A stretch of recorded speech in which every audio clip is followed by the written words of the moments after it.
Assalamualaikum warahmatullahi wabarakatuh. Kembali lagi di episod terbaru kami di Samtas TV, saluran interaktif dan informatif. Bersama saya Hadif Karish selaku wartawan Samtas TV anda, bersama rakan jurukamera Aren Umar di sebalik tabir. Pada hari ini, iaitu 25 hari bulan 5 2026, Samtas sedang mengadakan sambutan Hari Guru peringkat sekolah yang bermula pada pukul 8 pagi tadi. Mari sama-sama kita ikuti perkembangan pada program pada hari ini hanya di Samtas TV, saluran interaktif dan informatif.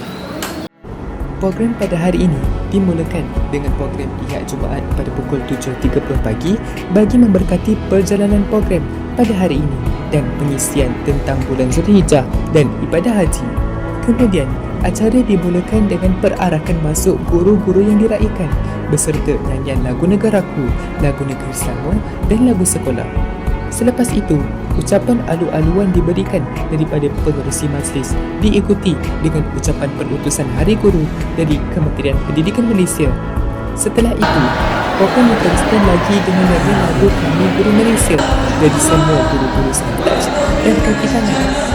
Selain daripada itu, program turut diserikan dengan persembahan kreatif dari murid-murid Samtas seperti cempuling, nyanyian tingkatan 2 bersama guru praktikal, persembahan pantun, pidato Hari Guru dan lain-lain. Sebelum berakhir program pada hari ini, warga Samtas disajikan dengan tayangan montaj daripada Samtas TV yang memberi semula 1001 kenangan buat insan-insan yang diraikan.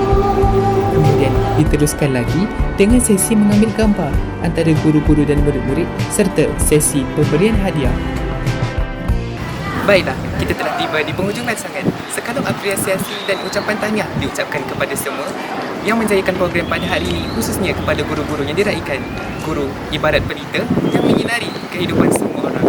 Sekian sahaja daripada saya, Hadif Karish selaku wartawan Samtas TV anda bersama rakan jurukamera Aren Umar di sebalik tabir. Semoga kita berjumpa lagi di episod akan datang. Assalamualaikum.